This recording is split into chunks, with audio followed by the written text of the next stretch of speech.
जय श्री गणेश। नमस्कार। मैं आचार्य संजय द्विवेदी। मेरे समस्त प्रबुद्ध दर्शकों का मेरे चैनल पे हार्दिक स्वागत है। प्रिय दर्शकों, आज मैं दैत्यगुरु शुक्राचार्य के राशि परिवर्तन प्रभाव को लेकर आपके सम्मुख उपस्थित हूँ। दैत्यगुरु 21 अगस्त को अपनी राशि का परिवर्तन करके कर्क राशि में प्रवेश करेंगे। कर्क राशि चंद्रमा की राशि है, जहां पर प्रारंभिक समय में जब इनका गोचर आरंभ होगा, चंद्रमा का भी गोचर कर्क राशि में चल रहा हो, जिसके कारण प्रारंभिक समय का एक महाराज योग प्राप्त होगा जो गज केसरी के समान लाभ देता है। इसी प्रकार से इस समय में कर्क राशि में बुध का भी गोचर चल रहा है, जिसके कारण शुक्र और बुध का महायुति प्रभाव आरंभ होगा, जिसके कारण लक्ष्मी योग बनता है। अब शुक्राचार्य के इस परिवर्तन से, महाराज योगों के निर्माण से समस्त राशि के जातकों को कुछ विशेष प्रभाव प्राप्त होंगे, कुछ अच्छे लाभ प्राप्त हो सकते हैं। आज मैं कुंभ राशि के लिए, जो शनिदेव की राशि है, शुक्राचार्य के इस राशि परिवर्तन का किस प्रकार का प्रभाव प्राप्त होने वाला है, किन भाव में वृद्धि होगी, इस समय में आप कितना लाभ ले पाएंगे, अथवा कहीं पर कोई समस्या या अवरोध है तो उसका क्या निराकरण, संपूर्ण विश्लेषण मैं पूर्ण तर्क के साथ करने जा रहा हूं। प्रिय दर्शकों, इस राशिफल को आप अपने लग्न तथा राशि दोनों के अनुसार देख सकते हैं। कुंभ राशि के लिए, क्योंकि ये शनिदेव की राशि है, शुक्राचार्य अत्यंत कारक होते हैं, सुख तथा भाग्य के स्वामी हैं। सुखेश भाग्येश का गोचर आपके षष्ठम भाव में प्रारंभ हो रहा है। षष्ठम भाव जो कि त्रिक भाव है, निर्बलता का भाव है, रोग ऋण शत्रु का भाव है। यहाँ पर त्रिग्रही योग का निर्माण तो अवश्य होगा, परंतु तीनों ग्रह सेंसिटिव प्लेनेट है। चंद्रमा, बुध और शुक्र, तीनों का महायोग तो बन रहा है, परंतु ये बहुत कुछ आपके लिए अत्यंत बलवान स्थिति नहीं बन रही, क्योंकि जब भाग्य का स्वामी षष्ठम भाव में चला जाता है, इसी प्रकार से चंद्रमा जो षष्ठम के ही स्वामी हैं, बुध जो कुंभ राशि के लिए अत्यंत कारक भी हैं, शनि के मित्रवत भाव में होते हुए षष्ठम भाव में होंगे, तो कहीं ना कहीं कुछ समस्याएं अवश्य होंगी। मौसम के रोग हो सकते हैं, एलर्जी की समस्या हो सकती है, जल से होने वाले रोग हो सकते हैं।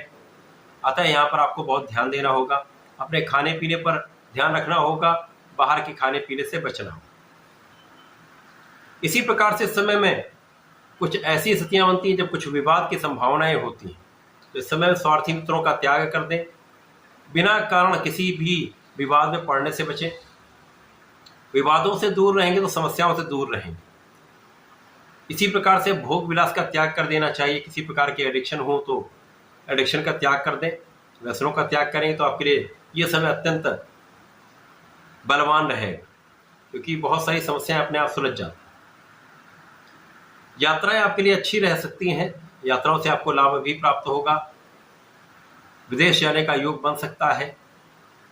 यहाँ पर आपके धन में तो वृद्धि हो रही, परंतु कहीं ना कहीं यहाँ पर सुखों के होते हुए भी, सुख संसाधन के होते हुए भी आप उनका लाभ नहीं ले पाते, उनका उपभोग नहीं कर पाते। इस समय आप धर्म कर्म के कार्य में लग नहीं पाएंगे, क्योंकि कुछ ना कुछ अवरोध आते रहेंगे, समस्याएं आएंगी।